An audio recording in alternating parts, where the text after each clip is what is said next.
If you didn't get the message, we're learning 2 blot tonight, and with the extra blot we learned last night, we'll be perfectly situated to only have to learn 2 blot on Motzi first days of Sukkot on Motzi Shabbos, which will put us in a very good shape.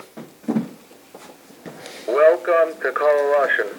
Enter the 4-digit PIN number. This is called Ezo Chacham Harayas Hanayled. Shalom.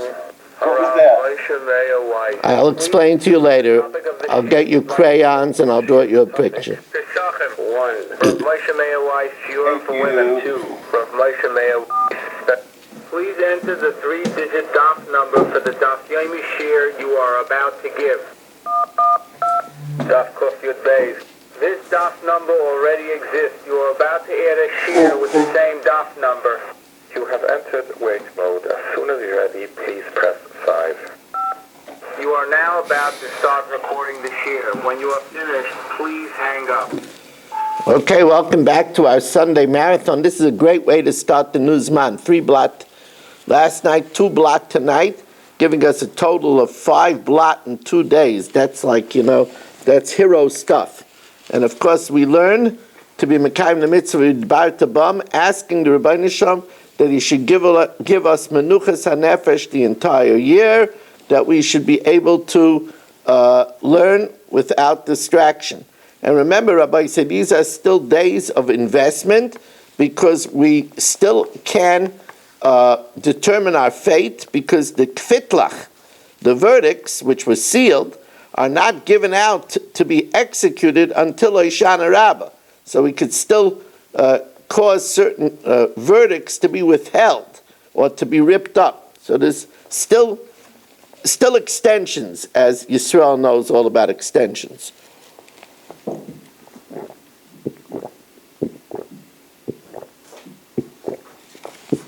Now, excuse me. Now, we cited 5 psukim to show that a husband inherits his wife. And remember, the first 3 psukim are predicated on the ancient law that in the beginning, when they gave the inheritance to the different tribes, we said that a girl from one tribe, if she is in the line of inheritance, shouldn't marry a man from another tribe, because then if she dies, the inheritance that she got from her father's family will pass over to a different tribe. So asks the Gemara, now I was waiting for somebody to ask the question, and that is, who says it's because of the husband? Maybe we're concerned that the woman will die and her son will inherit.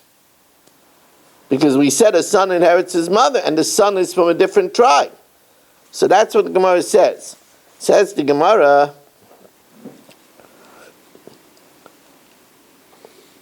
why do we need extra psukim? The first pasuk is concerned about that she's coming from Shevet Yehuda. She'll marry somebody from Shevet Dan. And then when she dies, her son will inherit from Shevet Dan. And it's not because the husband will inherit. Avabal lo yaris. Maybe the husband doesn't inherit. Tajma, the next pasuk. The extra pasuk. So it says an extra pasuk to teach us that there's also the concern of it passing to her husband. The chitema, maybe it's not telling me that the husband inherits. But one pasuk is an asay, a positive commandment, and one pasuk is a negative commandment. The chitema lava love belav asay. Tajma, yet another pasuk. You shouldn't cause the inheritance to pass from one tribe to another. Says, well, maybe it's all talking about passing to the son of the mother, and it's one asay and 2 lavin. Tajma, Elazar ben Aaron Mace. Elazar, the son of Aaron, died, and he was buried on the hill belonging to Pinchas' son. Says the Gemara, well, who says? Maybe v'chi tema Elazar who denasav itza.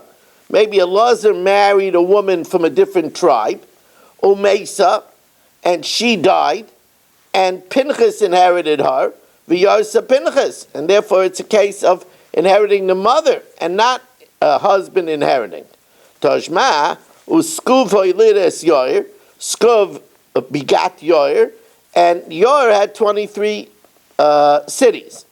Says well, maybe it's the same thing over there. V'chi tema hasam nami, that Skud married a woman from a different tribe, and she died, and Yorin inherited her, and not because that Yorin inherited his wife.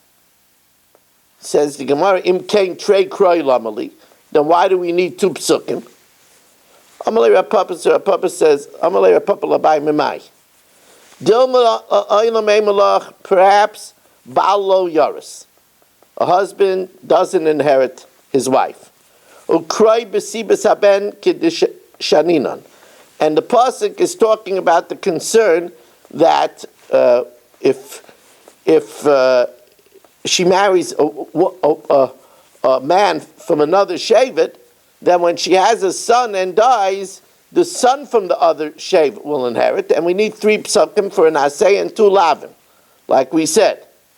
The Yor is Zavin Mizman, and it's possible that Yor had property, 23 cities, because he bought them. Or Pinchas Nami de Zavin Mizman, and Pinchas had a giver where he buried his father that he bought. Says the Gemara, that wouldn't be a good shot, because if Pinchas bought it, then if he buried his father, by Yovel it would return to its ancestral owner. And then it would turn out that his father would be buried in property that doesn't belong to the family. Amalei Pinchas de Zavin Mizvin loy matzis amr. You can't say Pinchas bought it. It would return to its ancestral owner at Yovel. V'nimtza tzaddik, and the righteous Eliezer would be covered in a grave that doesn't belong to the family, which is very, very disgraceful. Says, well, but there's another possibility, and that is Pinchas got it in one of the matnas kahuna called Chermei Kohanim. You could dedicate things for the Kohanim. There's different types of charamim, like we learned in Masechtas Nedarim. There's Chermei Bedekabayis, and there's Chermei Kohanim. You could donate something to the Kohanim, and then that belongs to them even during Yovel. So we really don't have a raya from over here that a son inherits his mother. Now the Gemara is going to get into, this is a little tricky, this Gemara. We're going to not rush through it. Anyway, Marshall says if you hurry up more than that, they're going to want to know why I finished so early, too blot. I know.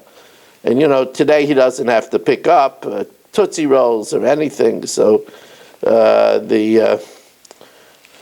don't look so happy, Marshall. I don't want Tootsie Rolls. Yeah. Oh, you remember? You're old enough to remember Tootsie Rolls? They have them. Or they still have them. They're also kosher. Still. Yeah. They weren't kosher back then. We just didn't know better. Yeah. You with the. But they're not spoiled though. You with the Tootsie Rolls and the gum in the baseball cards, and I know I see all over your face. The baseball cards was great.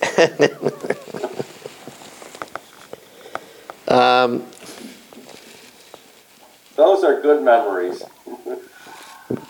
That gum was never kosher. We threw it out as soon as we got the new pack of tops. Now. Who cared? You weren't eating it. Now. Now, so says the Gemara. Here's the problem. If we said in the pasuk that Kol Bas Yoreshes Nachala Mimatois B'nei Yisrael, so that we say that a girl that has a father from one tribe and a mother from another tribe, right? So she inherits both. Now, but if, let's say her father is from Yehuda and her mother is from Dan, so when she inherits her mother, she's a Yehudis because she goes patrilineal descent, so she follows the tribe of her father. So she's from Yehuda. When she inherits from her mother, who's from Shevet Dan, she's already causing the Nachla to move. So Amar Abaya, Saif hakamis akra Nachla mishifta de ima lishifta de Abba.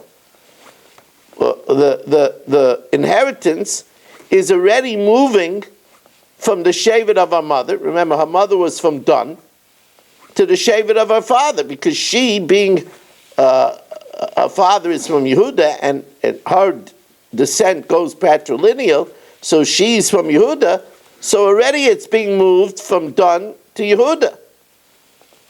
So, and therefore the question is you're saying she should marry somebody from her Shevet, she should marry a Yehuda, but that's causing the inheritance of her mother from Dan to go to Yehuda. Says the Gemara, Hakamis akra Nachla mishifta de ima, from the Shevet of her mother, l'shifta de Abba, to the Shevet of the father. Says the Gemara, there it's different, because as soon as she inherits it, it passes from Dan to Yehuda. Says the Gemara, you couldn't help it. As soon as she inherited from her mother, it went from Dan to Yehuda, because she follows the Shevet of her father. So therefore it's no problem then for her to marry somebody from Yehuda. Amalei, so he says, I don't like that svara. Shekfarhu Saba, that it already moved le amrina. So the Gemara says, what does that mean? Amalei Rabbi Yemel Ravashi I amit bishleim shekfarhu Saba. If you say that once it's a done deal already, because once she inherits it, it moves from Dan to Yehuda, that's why she could now marry a man from Yehuda.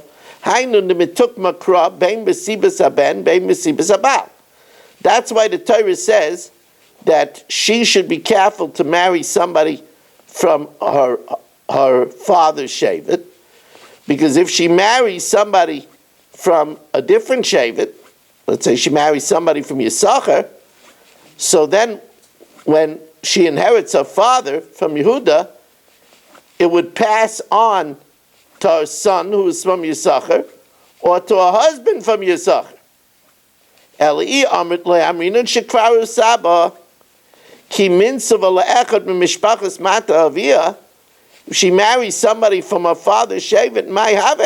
How does that help? Since she inherited from mother who was from shevet Dan, when she marries somebody from her father's shevet Yehuda, hamis achra nachla. The inheritance moves mishifta de ima l'shifta de abba, from the tribe of her mother to the tribe of her father. Says the Gemara, unique answer. What a unique answer. If her mother is from Dan and her father is from Yehuda, she should marry a man whose mother is from Dan and the father is from Yehuda. She should marry an amalgam. So that way it satisfies both. Says the Gemara, Deman Savinun la legavra, we have her marry a man, Davua Mishifta Davua, that the father is from Shevet Yehuda, the father of the man is from Shevet Yehuda, the Ime Mishifta Ime, and the mother is from Shevet Dan. Says the Gemara, well, at least there's both Shvatim in the mix. It's still going to go to Yehuda. It does. But at least there's an element of Sheva done. That's the best we could do. But that, it sounds like a good idea, but it seems practically impossible. How do you find such a combination? What do you mean? There were plenty of such combinations. The Shvatim had tens of thousands of people they married all over the place. Says the Gemara, I mean, you for one should know how the Rebbeinu Shalom is mezavik zevugim. What are the chances that you would have a wife that comes from where she came? The Rebbeinu Shalom figures things out. Right? He figures things out. You're right, Ryan. That's exactly right. Says the Gemara, for those that don't know, Michal Avram is married to a very righteous Ger Tzedek. So, it's interesting. I don't know if I ever told you this, but the Chazon, somebody asked the Chazon, should he marry a Giyairis? So he says, what are you talking about? You know what a premium it is to marry a Giyairis? Every time you show her love, you're being mekayim the extra mitzvahs say of a haftem esager. That's what the Chazon said. The Heilige Chazon says. Why would they marry the Levium? They're losing their property to the Levium then. What? What? If a woman marries a Levi, then the property would transfer to the Levium, just like. Well, that's why the Levium married into each other. Okay. Now, says the Gemara, Ihachi, if so, why does it say in the pasuk mishpachas mata avia? Ihachi hayla echad mishpachas mata avia ve'ima mibayile. It shouldn't just say echad mishpachas avia. It should say mishpachas avia ve'ima. Says the Gemara, we're worried that the person might do the opposite. That the person might marry somebody whose mother was from the tribe of the father and father from the tribe of the mother. That's no good. You got to marry, since the main descent is, like Berish pointed out, is from the father. You have to marry somebody, says the Gemara, that she might marry somebody whose mother is from the tribe of the father and father is from the tribe of the mother. That's no good. It has to be somebody whose father was from the tribe of the father and mother was from the tribe of the mother. Now, remember we said that there's two concerns of a woman marrying somebody from a different shevet. If she marries somebody from a different shevet, let's say Chaya, her father is from Yehuda. She shouldn't marry somebody from Dan. Why? Because she'll have a son, and the son will inherit, and therefore it will pass, her inheritance will pass from Yehuda to Dan. That's called Hasabas Haben. Or, since the husband inherits her, if she dies and she has Yerusha from her father Yehuda, her husband Dan will inherit her, and that's called Hasabas Habal. So there are brises that voice both concerns. Tanya Besibas Haben, V'Tanya Besibas Habal. We learned about the Nachla moving to a different tribe because of the son, and the Nachla moving to a different tribe because of the husband. Tanya Besibas Haben, V'Loisasim Nachla B'Yisrael Mimata Mata, that it shouldn't cause, she shouldn't marry from a different tribe than her father. It shouldn't cause that the Nachla should pass from her father's tribe to her new family's tribe. Besibas haben hakasa medaber. It's talking about the concern that if she married somebody from Dan, inherits her father, and then she dies, her son from Dan, because she married a man from Dan, so the son is from Dan, will cause the Nachla to move from Yehuda to Dan. Atam b'sibas haben, or yeina b'sibas habal, kishuayim v'lo yisasav Nachla memata lamata acher. That's another pasuk. That pasuk was talking about the concern that it would move to the husband. Hay b'sibas habal emar. Ha'mani mikayim, the extra pasuk of v'lo yisasav Nachla b'nei Yisrael memata lamata. That's b'sibas haben akasim medaber. That even if, let's say, her husband predeceases her, so it won't pass to the husband, but when she dies, it'll pass to her son. And since her son is, it's patrilineal descent, so her son is from the Shevet of his father, Dan, it'll pass from the Shevet of her father, which was Yehuda, to the Shevet of Dan. And therefore she shouldn't marry somebody outside of her Shevet. So Rabbi say, I did the Mishnah Yomis already earlier because I didn't want to have to do it after 2 blat. So we are now 2 blat ahead, positioned perfectly for at least the first Matzah Yom Tov. We're going to have to worry again about this next week, about Simchas Torah, but one thing at a time. I thank you for your wonderful patience. Rabbi say, I just want to tell you that our shul has adopted a koil, which means my father's brother, Moshe Weiss, who's the father of the famous Rav Asher Weiss, had 7 sons, and they are all Bekiyim and Shas. One of his holy sons is named Chaim Weiss, and he has a very, very dedicated koilel in Beitar. And he reached out to adopt the koilel that he lost one of his sponsors, and he's in a lot of trouble.